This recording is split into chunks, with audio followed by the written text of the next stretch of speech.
दोस्तों एक सवाल है मेरा आप सभी से। आप इन टॉपर्स में क्या चीज़ कॉमन देखते हैं?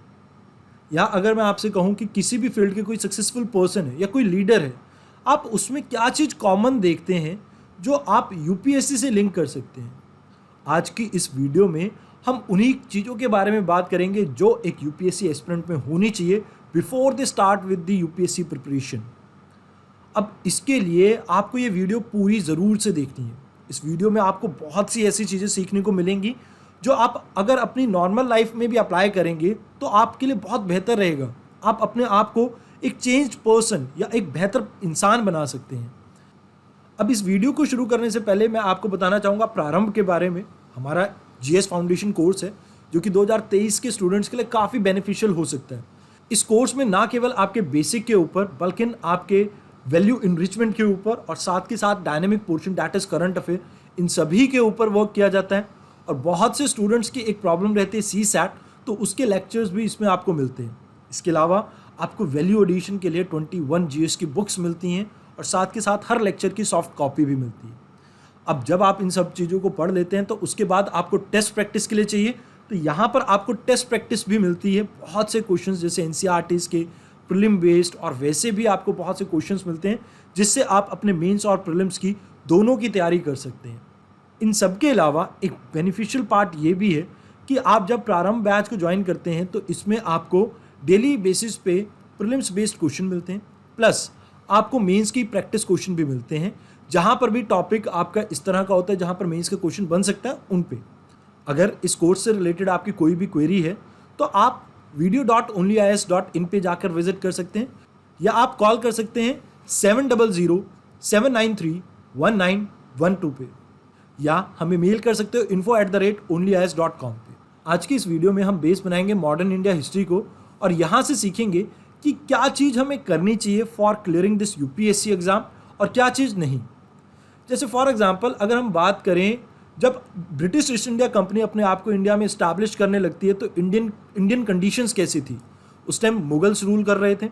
अब मुगल्स में उस समय क्या कमी थी? पहली चीज़ इनमें कमी ये थी कि ये अपने आप को मॉडर्नाइज नहीं कर पाए। जिस हिसाब से उस टाइम कंडीशंस वगैरह चल रही थी ये अपने आप को ढाल नहीं पाए। कैसे? अब देखिए, इनके पास क्या थी? तलवारें थी या भाले थे या तीर कमान थे, but British east India company के पास थी गन। तो अगर ये अपने आप को मॉडर्नाइज कर लेते, Indian rulers, not just Mughals, आप चाहे इस साइड चले जाइए, बंगाल वाली साइड चले जाइए, अवध वाली साइड चले जाइए या सदर्न पार्ट में चले जाइए, जो रूलर्स वहाँ पर थे उनके पास मॉडर्न वेपन नहीं थे ना। मैसूर या कुछ एक इलाके थे इक्का दुक्का जिन्होंने अपने आप को मॉडर्नाइज करने की कोशिश की थी। बट येट सबसे बड़ी प्रॉब्लम है कि हमें भी यूपीएससी में क्या करना पड़ता है? अपने आप को अप टू डेट मॉडिफाई करना पड़ता है as per the requirement of the UPSC. हम अपने आप को वही पुराने ख्यालातों के साथ जोड़ के नहीं चल सकते हैं कि हमने एक किताब पढ़ ली और वहीं से एग्ज़ाम आएगा। We have to enrich our knowledge. हम किताब पढ़ेंगे बेस बनाने के लिए, उसके बाद करंट अफेयर से उसे इनरिच करेंगे। जैसा कि हमारे इस प्रोग्राम में भी हम करते हैं, बच्चों को वीकली यहाँ पर करंट अफेयर क्लासेस मिलती हैं। तो इससे बेनिफिट क्या होता है कि वो टॉपिक वाइज अपने टॉपिक के बारे में अच्छे से जान पाते हैं कि करंट अफेयर में क्या चल रहा है और स्टैटिक पार्ट से इसे किस तरह से लिंक कर सकते हैं। इसके अलावा डेडिकेशन लेवल इनका बहुत पुअर था क्योंकि ये लगे हुए थे मौज मस्ती में। Dedication level in the sense कि भैया आपने रंगीला के बारे में सुना होगा, फारूक शियार के बारे में, जिन्होंने रॉयल फरमान दिया था। अब 1717 के आसपास इन्होंने रॉयल फरमान दिया था। अब यहाँ पर देखिए कि वो मौज मस्ती में लगे हुए हैं, उन्हें दुनिया या दीन दुनिया की कोई खबर नहीं है, उनके राज्य में क्या चल रहा है कोई खबर नहीं है। अब सेम चीज़ कई बार यूपीएससी एस्पिरेंट भी गलत करते हैं। वो क्या करते हैं? डिस्ट्रैक्शन में पड़ जाते हैं। चाहे इसमें लव की बात कर लो आप, प्यार, इश्क, मोहब्बत, या कई बार कुछ ऐसी हैबिट्स होती हैं जैसे कोई सीरीज़ देखने लग गए जैसे गेम्स ऑफ थ्रोन या किसी इस तरह की सीरीज़ जिनमें वो टाइम वेस्ट कर देते हैं। तो you have to maintain the dedication level. यहाँ पर आपको ये समझना होगा कि जो डिस्ट्रैक्शन है ना, आपको उसको अपनी लाइफ से दूर करना है फॉर द टाइम बीइंग। आपको फोकस करना है पढ़ाई के ऊपर। इसके अलावा तीसरी प्रॉब्लम थी एटीट्यूडनल प्रॉब्लम। एटीट्यूडनल प्रॉब्लम जैसे आप मिडीवल इंडिया में अगर बात करें, कई लोगों के बारे में आपने सुना होगा जैसे सिराजुद्दौला, या आपने कई औरों के बारे में सुना होगा। उनमें एक प्रॉब्लम थी एटीट्यूड की। मतलब अगर वो कहीं गलत भी हैं तो अपनी गलती से सीख नहीं लेते थे, समझते नहीं थे। अगर इंडिया के रूलर्स उस समय अपनी गलतियों से सीखते तो हो सकता है इंडिया कभी भी ब्रिटिशर्स का गुलाम ना बनता।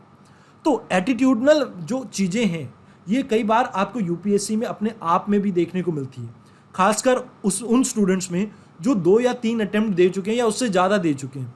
उनमें क्या होता है कि मुझे सब पता है, मुझे क्या सिखाओगे आप। ये जो एटीट्यूड है ना, जहाँ पर आप अपने आप को चेंज नहीं होने देते हैं, जो वक्त के हिसाब से ढलना होता है वो ढल नहीं पाते हैं, that is the major problem जिसकी वजह से कंसिस्टेंटली आप फेलियर को फेस करते हैं। चौथी चीज़ इसके बाद दैट इज़ शॉर्ट साइटेडनेस। आपको शॉर्ट टर्म अप्रोच नहीं लेके चलनी है। कई स्टूडेंट्स मैंने देखे हैं वो क्या करते हैं कि लाइक किताब पढ़ी, ठीक है जी, एक बुक पढ़ ली, वेल एंड गुड, एक मैगजीन पढ़ ली, that is well and good, उसके बाद टेस्ट लगा लिए, दैट्स इट। भैया यूपीएससी में लिंकेज भी तो क्रिएट करनी होती है। ये जो करंट अफेयर है इसे आप अपने स्टैटिक पार्ट के साथ लिंक कीजिए, उसके अलग अलग डायमेंशन कवर कीजिए। अगर मान लीजिए इस स्ट्रैटेजी से प्री पास हो भी गया तो मेंस में बहुत प्रॉब्लम आने वाली है। तो यहाँ पर आपने क्या करना है कि लाइक शॉर्ट टर्म अप्रोच लेके नहीं चलना है, आपको लॉन्ग टर्म अप्रोच लेके चलनी है ताकि आप एंड रिजल्ट अच्छा ले सकें। अब गांधी जी से हम क्या कुछ सीख सकते हैं? गांधी जी से हम सीख सकते हैं प्रैक्टिस। जैसे आपने अपना सिलेबस कवर किया, आपको टेस्ट वगैरह लगाने होते हैं। अब टेस्ट की प्रैक्टिस के लिए तो यहाँ पर आपको जैसे हमारे प्रोग्राम में बहुत से क्वेश्चंस वगैरह भी मिल जाते हैं, टेस्ट वगैरह मिल जाते हैं। तो सेम चीज़ गांधी जी ने क्या किया था, जैसे आपको पता होगा गांधी जी हमेशा कहते हैं कि झूठ नहीं बोलना चाहिए।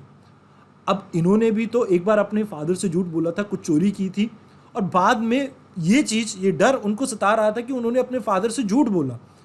तो एंड में उन्होंने अपने फादर को सब एक चिट्ठी में लिख के सच बता दिया और उनसे माफ़ी भी मांगी।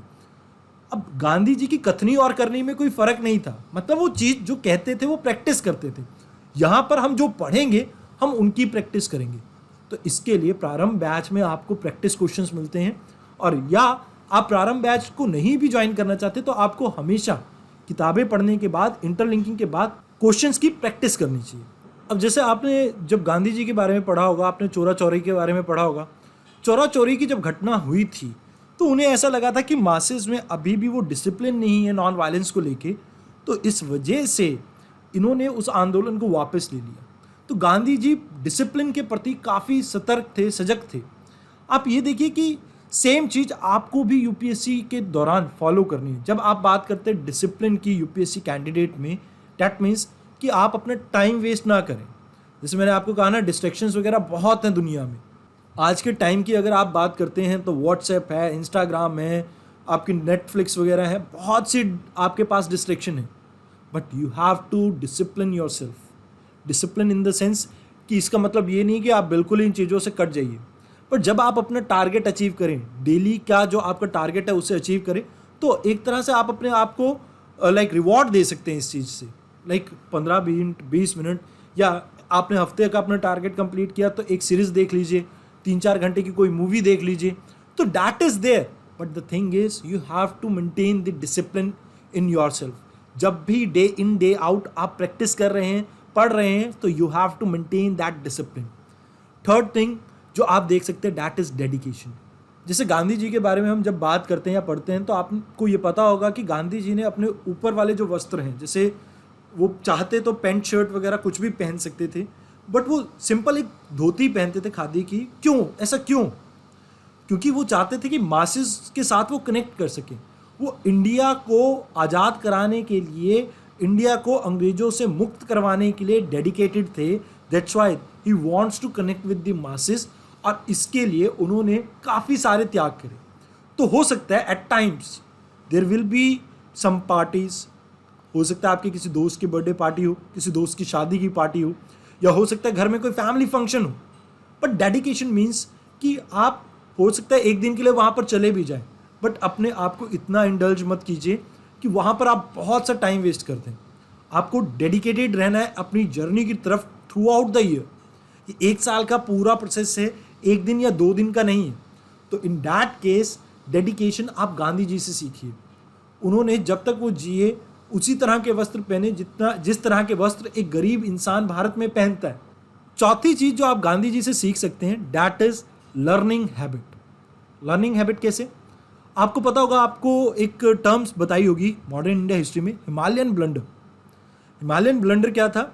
जब गांधी जी ने बिना नॉन वायलेंस की प्रैक्टिस के, मतलब लोगों को इसके बारे में समझाया नहीं, उसके बिना ही, सत्याग्रह और नॉन वायलेंस को बताए बिना ही एक आंदोलन स्टार्ट कर दिया था, और कहीं ना कहीं उसमें गलत थे गांधी जी। तो गांधी जी ने उस मिस्टेक से सीखा और मासेस में जाकर नॉन वायलेंस और सत्याग्रह की जो मेजर ट्रेड थे वो जाके लोगों को बताए, क्या बेनिफिट है उसको लोगों को जाके बताया। तो कहीं ना कहीं ये लर्निंग हैबिट ही तो है गांधी जी की, कि अपनी मिस्टेक से वो सीखते थे। अब सेम चीज़ एक यूपीएससी एस्पिरेंट में भी होनी चाहिए कि भैया आपने एक टेस्ट दिया, उस टेस्ट में मान लीजिए आपके 20 क्वेश्चन गलत थे, 80 मान लेते हैं ठीक भी थे, हाइपोथेटिकली 80 ठीक थे, 20 गलत। तो 20 कौन से पार्ट से गलत थे, क्या गलती की, फैक्ट्स गलत थे, आपका इंफॉर्मेशन गलत थी, क्या चीज़ गलत थी, आप उसको देखिए, उससे सीखने की कोशिश कीजिए। देन मेंटोर और गुरु, इसका भी इंपॉर्टेंट रोल रहता है। आपको पता होगा गोपाल कृष्ण गोखले जी को गांधी जी अपना गुरु मानते थे। अब यहाँ पर उन्होंने उनसे बहुत कुछ सीखा है। तो सेम चीज़, जो आपके टीचर्स हैं, जो आपके गुरुज हैं, यहाँ पर जैसे प्रारंभ बैच में आप 1-to-1 अपने टीचर्स के साथ डाउट सेशन में इंटरेक्ट करते हैं, तो उससे आपको बेनिफिट ये होता है कि आप किसी भी मुसीबत में हैं तो आपके जो मेंटर्स हैं, जो गुरुज हैं, वो आपको गाइड करेंगे, वो आपको उस डिलेमा से बाहर निकालेंगे। जैसे गांधी जी को भी गोपाल कृष्ण गोखले जी ने ये कहा था कि भैया आप सबसे पहले भारत भ्रमण कीजिए, भारत को जानिए, उसके बाद आप किसी भी चीज़ में पार्टिसिपेट कीजिए। क्योंकि जब तक आप इस चीज़ को समझेंगे नहीं, मतलब भारत को समझेंगे नहीं, तब तक आप कुछ नहीं कर सकते। तो सेम चीज़ आपके गुरु या मेंटर्स भी आपको गाइड कर सकते हैं। इसके अलावा नो अबाउट योर एनिमी। अब गांधी जी भी तो ब्रिटिशर्स के बारे में बहुत कुछ जानते थे ना, कि ब्रिटिशर्स को कहाँ पर सबसे ज़्यादा इम्पेक्ट हो सकते हैं। फॉर एग्जाम्पल सॉल्ट अमूमन आप देखें तो हमारे लिए एक छोटी सी चीज़ है, एक चुटकी भर नमक डलता है हमारे खाने में, but it connects through out the population. मतलब सभी, जो आपके चाहे अमीर हो चाहे गरीब हो, सॉल्ट टैक्स सभी देते थे। और एनिमी को के ऊपर, यानी ब्रिटिशर्स के ऊपर इसका डीप इम्पैक्ट पड़ सकता था। तो ये गांधी जी जानते थे ना, तभी तो उन्होंने सॉल्ट सत्याग्रह किया। तो यहाँ पर आपको यूपीएससी के बारे में जानना होगा। यूपीएससी के बारे में जानने के लिए आपको क्या करना होगा? प्रीवियस ईयर क्वेश्चंस को समझना होगा और साथ के साथ समझना होगा अपने सिलेबस को। तो इसको आप कहाँ पर एनालाइज कर सकते हैं? हमारे फाउंडेशन कोर्स में जैसे कोई भी टॉपिक हम स्टार्ट करते हैं तो उससे पहले हम आपको उसके बारे में इन डेप्थ बताते हैं कि क्या प्रीवियसली यूपीएससी ने उसके बारे में पूछा है प्री और मेंस में, और साथ के साथ सिलेबस में क्या चीज़ मेंशन है। तो ये चीज़ें आप समझिए कि आप भी खुद से भी कर सकते हैं। ये चीज़ें सिर्फ इस बैच की बात नहीं है।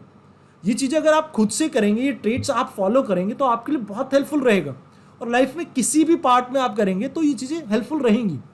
Always have a strategy, Gandhi ji के पास हमेशा थी। गांधी जी को पता था कि कब आपने आंदोलन को स्टार्ट करना है, कब उसे रोकना है।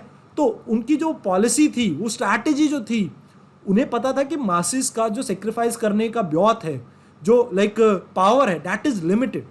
तो वो स्ट्रैटेजी थी ना उनकी कि आंदोलन स्टार्ट किया जब लगा कि मासेस इतने एग्जॉस्ट हो चुके हैं, तो ही स्टॉप दैट जो आपका आंदोलन था, और उसके बाद मासेस के बीच में जाके अच्छे कार्य करने लग जाते, जैसे खादी कतना या और कोई काम, जैसे हरिजन्स के लिए कुछ इनिशिएटिव स्टार्ट कर दिए। तो वो फाइबर, लोकल फाइबर्स या आप सोशल फाइबर कह सकते हैं, उसे बिल्ड करने लग जाते थे। तो ये स्ट्रैटेजी ही तो हुई। तो आपको भी अपनी यूपीएससी प्रिपरेशन के लिए एक स्ट्रैटेजी चाहिए। जैसे प्रारंभ की हमारी अपने आप में एक स्ट्रैटेजी है कि एक टॉपिक को आपको कितने दिन में किस तरह से कवर करना है। मान लीजिए इकोलॉजी है, उसके लिए आपको एक टाइमलाइन दे रखी होगी कि आपने इतने दिनों में कवर करना है। माइक्रो लिस्टिंग वगैरह दे रखी है, आपको बता रखा है कि इतने लेक्चर में ये टॉपिक कवर होगा। तो that is the thing, Gandhi ji ने भी स्ट्रैटेजी बनाई थी, और हर यूपीएससी एस्पिरेंट को भी अपनी स्ट्रैटेजी बनानी होगी। Last thing is that is consistency. Gandhi ji जब तक भारत आज़ाद नहीं हुआ, उन्होंने हार नहीं मानी। एक आंदोलन किया, उसमें थोड़ा बहुत पॉजिटिव रहा, थोड़ा बहुत नेगेटिव रहा, उससे सीखे, but yet he maintain the consistency. हो सकता है आपके टेस्ट में नंबर अच्छे ना आ रहे हो, बट कीप ऑन लर्निंग, उस चीज़ से सीखिए, उससे इम्प्रूव कीजिए। वो कंसिस्टेंसी जब आप मेंटेन करेंगे अपने यूपीएससी जर्नी में, तो डेफिनेटली एंड रिजल्ट हमेशा बढ़िया रहेगा। And last thing that you can learn from the Bhagavad Gita, उसमें कहा जाता है कि कर्म करो फल की इच्छा ना करो। Most of you are aiming at कि भैया मेरे को यूपीएससी क्रैक करना है, वो आईएएस की वो आप एंट्री वीडियो देखते हो ना आजकल, जैसे एक रवि सिहाग की बहुत वीडियो चल रही है जहाँ पर उनकी क्लासरूम एंट्री को बड़े जोर शोर से दिखा रहे हैं कई यूट्यूब चैनल्स पे। तो आप एक चीज़ समझिए कि वो एंड रिजल्ट है, बट हमारे हाथ में क्या है? सिर्फ हमारे हाथ में है सिर्फ कर्म। अगर हम अपनी मेहनत जारी रखेंगे, अपनी फाइट जारी रखेंगे, तो definitely we gonna end up in the selected candidate list, और वहाँ पर जो आपकी ड्रीम है वो आप फुलफिल कर सकते हैं। बट द थिंग इज, जब आप फोकस करते हैं ना एंड रिजल्ट पे, तो प्रॉब्लम क्या होती है? आप अपने ऊपर स्ट्रेस जनरेट करते हैं। लाइक महेंद्र सिंह धोनी से किसी ने पूछा था कि आप मैच के टाइम पे इतने ज़्यादा रिलैक्स कैसे रह लेते हैं? तो महेंद्र सिंह धोनी ने ये कहा था कि मैं मूवमेंट पे जीता हूँ, मतलब लाइक अभी क्या चल रहा है मैं उसके बारे में सोचता हूँ, मैं एंड रिजल्ट के बारे में नहीं सोचता। जब आप एंड रिजल्ट के बारे में सोचते हो तब आपके ऊपर प्रेशर आता है। तो जब मैं एंड रिजल्ट के बारे में सोच ही नहीं रहा तो मेरे ऊपर प्रेशर कहाँ से आएगा? आप कोशिश कीजिए, अपने टारगेट्स वगैरह लेके चलिए। बनना या ना बनना वो फ्यूचर की बात है, बट द थिंग इज आप नॉलेज को इम्प्रूव करेंगे तो डेफिनेटली लाइफ में कुछ अच्छा ही रहेगा। तो आज की इस वीडियो में आई होप आपको बहुत कुछ सीखने को मिला हो, आपने अपनी बहुत सी गलतियों को इससे रिलेट किया हो, और अगर आप में ये ट्रेट्स हैं देन डेफिनेटली आप एक दिन सर्विसेज की लिस्ट में होंगे। बट अगर आप में ये ट्रेट्स नहीं हैं तो कोशिश कीजिए इन ट्रेट्स को अपने अंदर ढालने की, जिससे कि आप अपने ड्रीम को फुलफिल कर सकें। तो इस वीडियो में इतना ही। धन्यवाद।